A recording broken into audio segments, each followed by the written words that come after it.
What's up everyone, Speedy here. In this 1v1 video we're going to be doing 2 live games as well as 1 replay review. So let's get right into it. Here we are in game number 1. So my goal is to continue improving my ground play. So player here gets good touch here. Grab this pad. Gotta flick it over. We're okay. Grab this pad.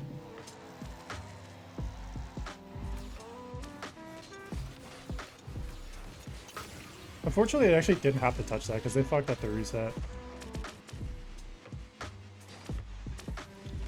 Yeah, they actually didn't even have to. I didn't even have to touch that, so all good.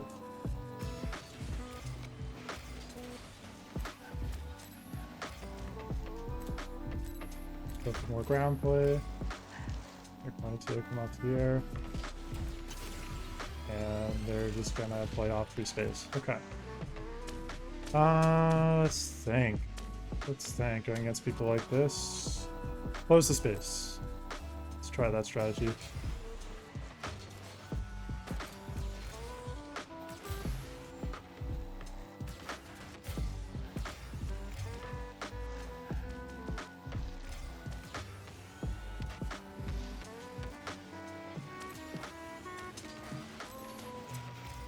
Super shot on that.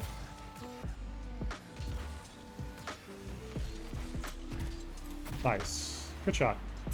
Good ground play. If they want to play well in the air, I'll play well on the ground.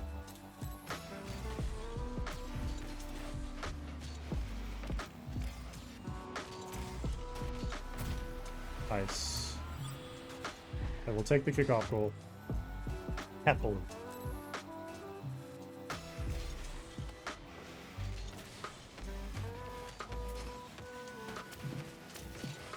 That's not the way that works, unfortunately. I tried, like, getting through the trip up and it just didn't work. Yeah, just bad touch because I wrapped it around and they were already kind of, like, through the momentum.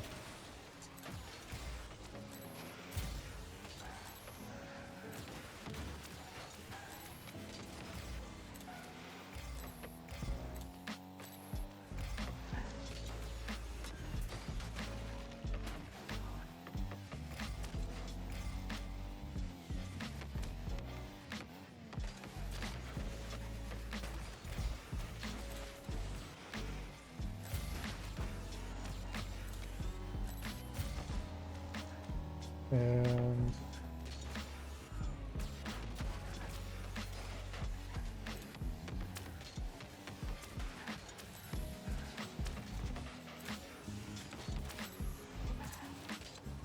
dude, what a 50. I just got bodied on the 50. That's hilarious. All right.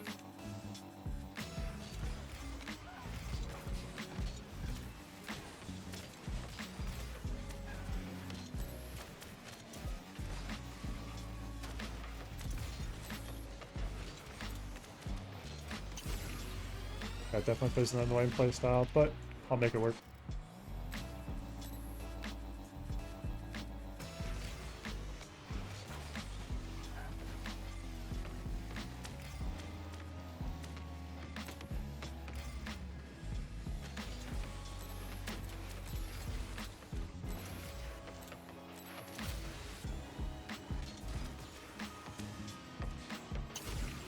Yeah. Kind of boring going against that. They just have all that space and I'm trying to close the space, but clearly it's somebody that's experienced in the air.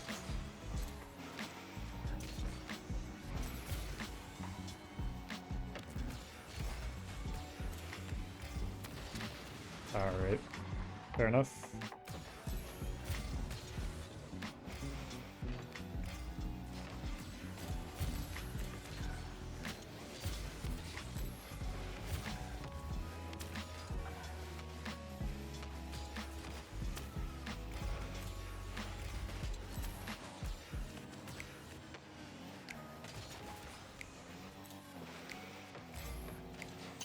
Okay. Definitely underranked.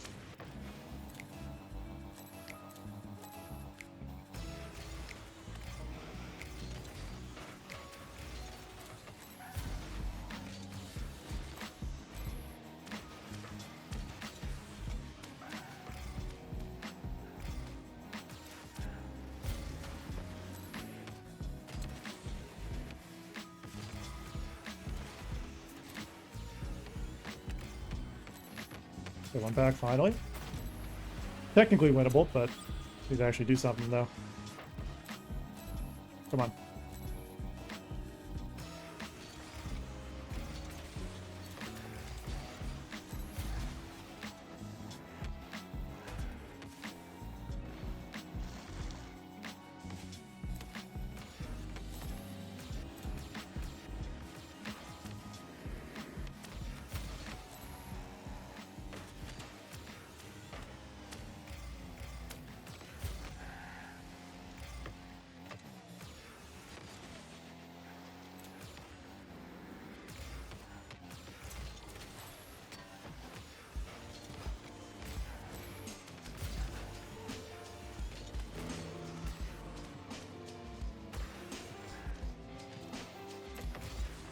Just trying too hard.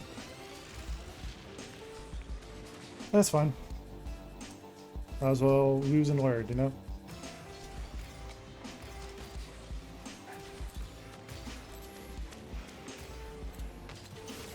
Sometimes that's just how it goes. It's somebody who's clearly outmatching you, but you still try to make it a learning opportunity.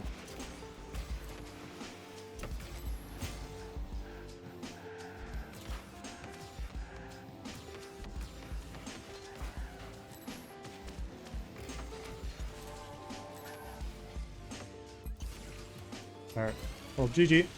Gonna go into the second game. Clearly this guy was just better.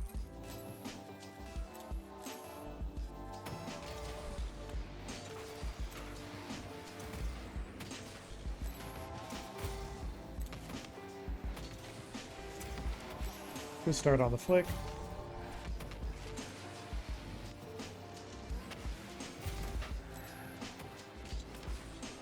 Gotta put shot pressure on.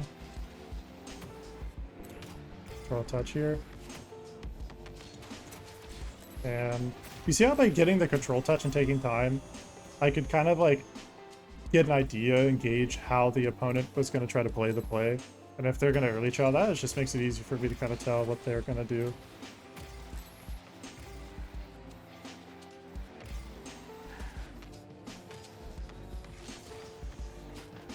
Just say boost.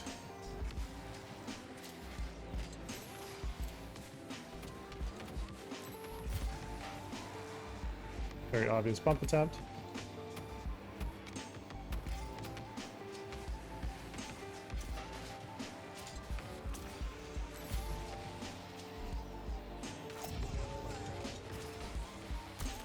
I could not play that any worse, man. There's literally no reason for me to be stopping the ball like that. Literally no reason. It's the worst play you can make. Side flip. Grab pads.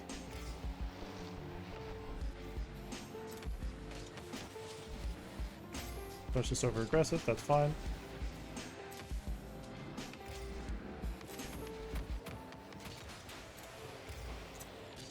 And he gets flicked on. Just playing too tight. Well played.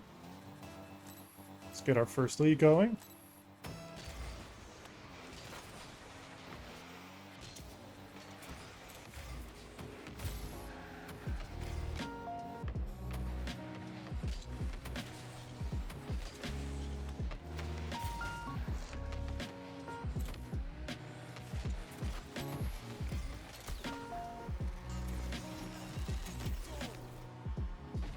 Okay.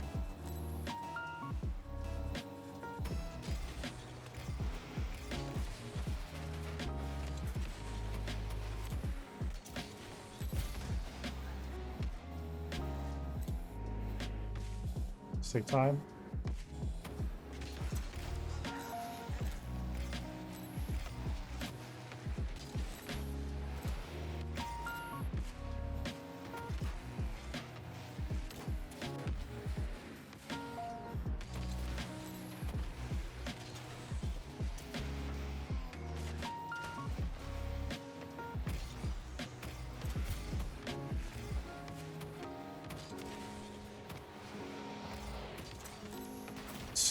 Super brain dead, dude. Like, this opponent is just super brain dead with every challenge. I mean, if they want to be that aggressive, then fine, I will capitalize, but Like, wow. If I grab this pad. Play that fast. The reason you want to play that fast is just to force them to play into an awkward space.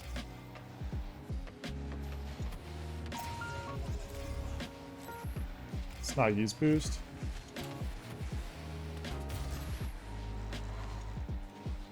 He has to leave.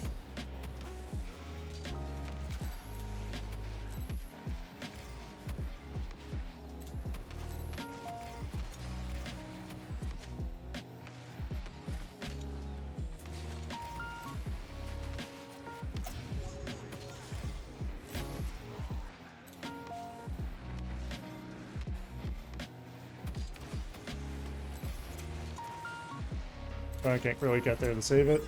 And that's why flicks are really powerful.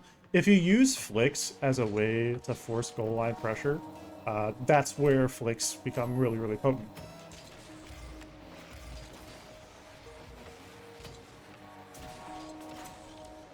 Nice.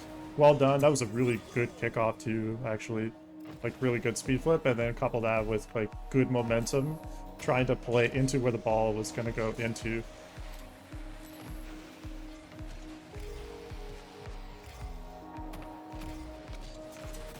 Nice. Read the waterfall. I could tell that was going to bounce high.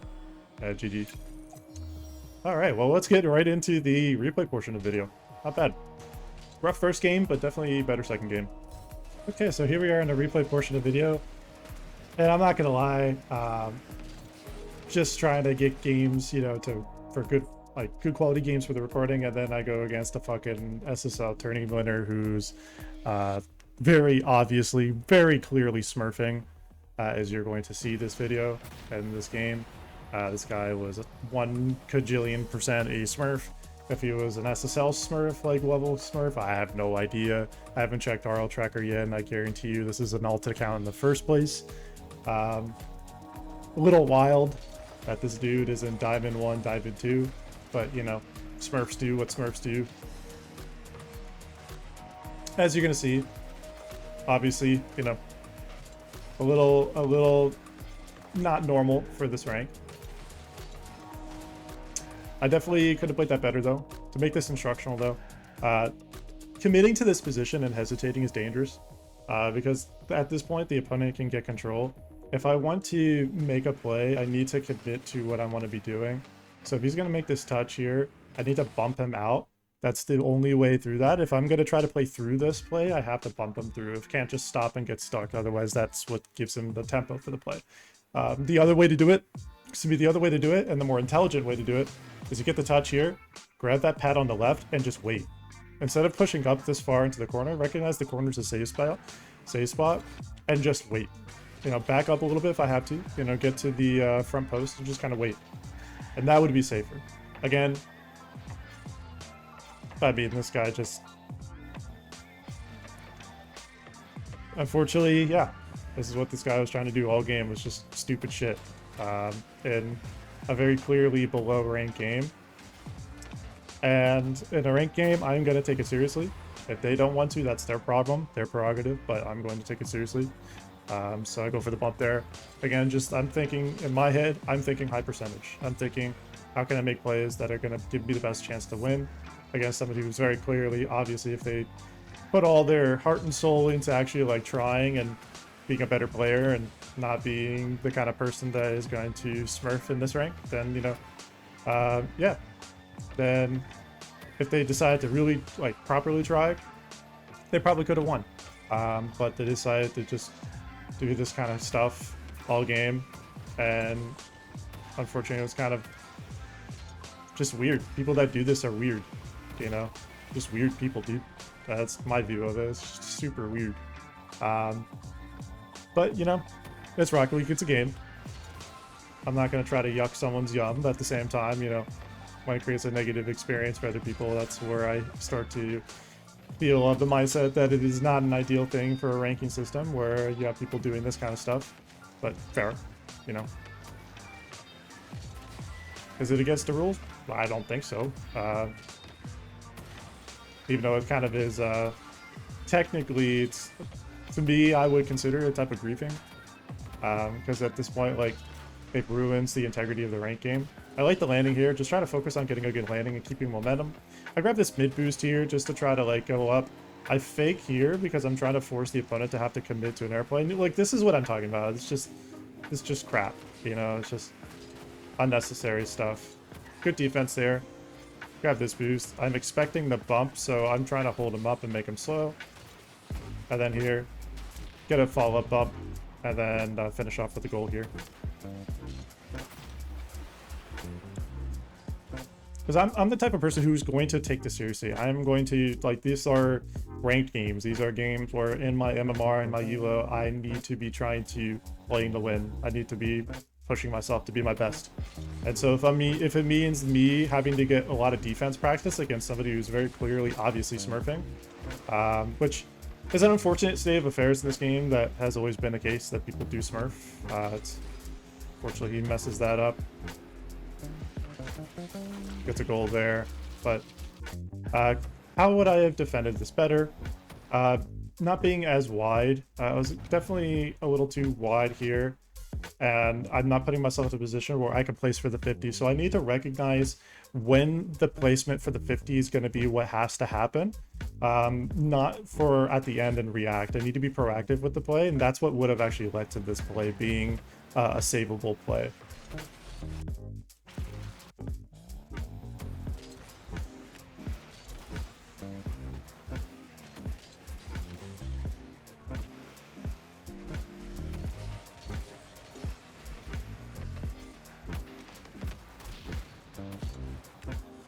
I'm not gonna lie, I wanted to get that second bump on him. It would have been pretty funny. Get another goal here. Again, I'm just gonna keep racking up goals. I don't care. I'm going to try. I'm going to keep putting that pressure on. I don't really care. This guy shouldn't be this low anyways. And I'm of the philosophy, it's like, given that he's not supposed to be this low anyways, I'm going to legit try, as I always do. I'm going to try to put that pressure and try to make it difficult for him. Here, it's a bad takeoff. I understand this is good practice for me to get used to the idea of trying to make ceiling defense challenges, but the thing is I'm playing with too much momentum. This would have been better if I slowed it down a little bit, so just tapping the brake a little bit, just using the brake a little bit. So what would happen is I would slow down here. Instead of going over, I'd be able to get more contact here. I'd get closer to it and be able to get a touch. And at that point, the opponent wouldn't have had anything to work with. Of course, the opponent could have scored. Opponent decides not to because, once again, they're obviously smurfing. They do not care. They do not care about getting goals. This is a bad miss, unfortunately. This is pretty badly played. And it's just super awkward. It's like trying to read for the kind of stuff they're going to try to do. At any point in time, they're going to use their reset. So I'm trying to figure out when they're going to play the reset.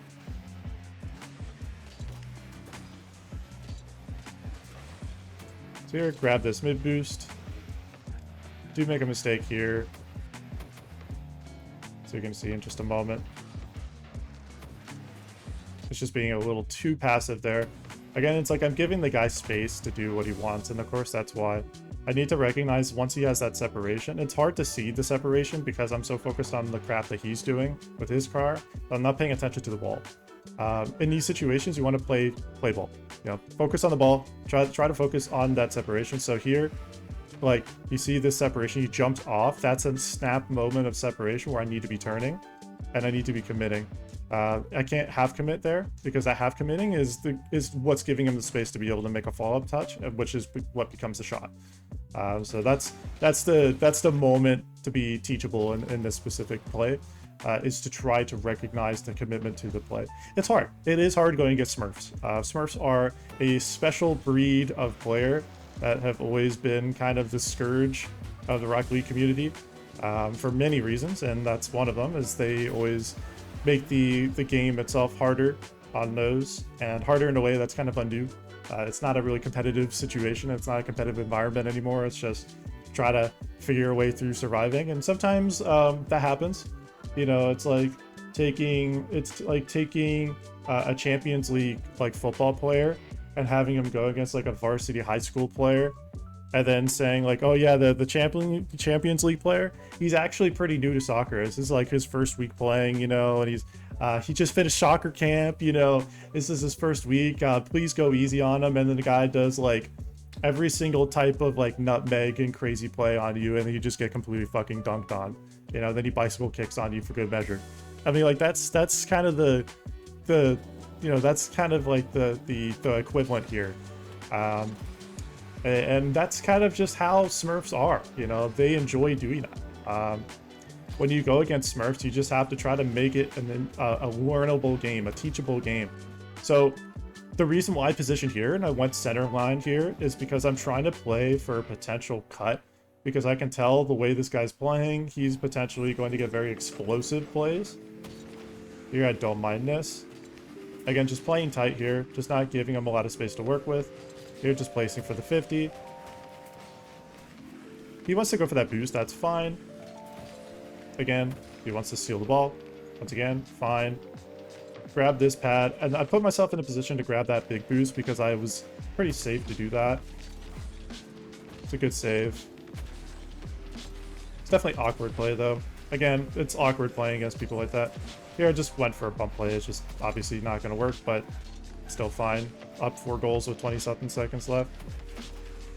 Here, the idea was just for me to bring the ball into safe space. And then just, even if I get bumped, it doesn't really matter to me because he has 14, 15 seconds to get 4 goals, and it takes about 4 or 5 seconds per like halfway point, essentially. So like in order to go from like halfway across the field, it's like 4 seconds or so, maybe a little less, but you know, for him to go full field is like 5, you know, 5 maybe 6, and that's a pretty good amount of distance. I'm probably miscalculating it, of course, I'm sure I am, but you know, or misapproximating it, but I'm sure like it takes enough time because it's like 6 seconds, maybe like if you have a really clean shot right away and you're just on it. But if you're trying to collect the ball and get control and then set it up, it's probably like 8 seconds. So in a 15 seconds left situation, you're up 4 goals, like that's fine. You can play defensive, you can play smart, play aware of what your opponent's trying to play, and you go from there. So overall, I played well. I played it as well as I could have, realistically speaking. Again, Smurfs are Smurfs. That's just kind of who they are as a player. That's just how it goes. Can you make these games teachable? You certainly can. That's how I made it. I focused on literally just saying, instead of being a victim of just somebody who's just being kind of shitty, you know, be like, okay, well, work on my defense. Work on ways that I can practice. Work on closing the space. You know, that's what I tried to do this game. Was I great at it? No, but did I attempt it? Yes. And that's kind of what matters. Is the fact you're trying to do that. Because if you try to just focus only on defense, you're going to get overwhelmed. And if you only focus on another thing, you're going to get overwhelmed because they're going to take the space. They're going to play the air. They're going to play the like really dynamic plays because that's like their whole play style. That's where you have essentially what's called ethical competitive clip hitting, where you have people that are essentially playing within their rank and they're actually like within that skill range and they're trying to play well. They're trying to play their best while also getting cool moments and enjoying it. That's what I do. That's what I've made, and that's what I've made my channel to do, and to also make it like constructive and instructive as a channel. I've learned a good balanced blend of that, and I'm happy and I love what I have. What I have is this fun kind of blend, if you will, of entertainment and instructional content, and I'm able to blend that together in one video in a way that works for me uniquely, and I don't really see anyone else doing. That's a unique thing that I've created, and I'm happy with that. This is something that over time will develop and create its own trend. I would rather create my own trend and do things the way I create it, with my own control. And well, yeah, that's going to be slower. That's not going to grow as fast as a guy that uses super popular music over and over again, you know, and uses the same like meme formats and stuff because that's what gets clicks. I'm thinking long term. I'm thinking well beyond the short term gratification of getting a bunch of, you know, dopamine hits from seeing subscribers right away. That's the difference, and that's the difference in mentality between what I'm doing and people that are smurfing and people that are doing the stuff that this guy's trying to do. Same problem in the freestyle community that happened for a long time and eventually got cracked down on it because there are people that were trying to freestyle on people that were fucking bronze and silver when they were obviously clearly above that, as a player, but they're going against these players who are very new to the game, very, very inexperienced. They do not understand how to defend, let alone like watch a reset and know what the heck is even happening. But that's the thing. People still tried to take advantage of that, just like this guy did. You can be able to learn. You do not have to be a victim of these types of players. You can actually, in fact, learn. It's just a matter of what you do, and it's a matter of what's up here. That being said, if you want me to review your gameplay and replay reviews, let me know in the comment section down below. That being said, if you want me to review your replays and gameplay, let me know in the comment section down below. Thank you so much for watching, everyone, and if you enjoyed watching this video, I'd like to ask you to hit that like button, comment, and subscribe. Speedy Man out.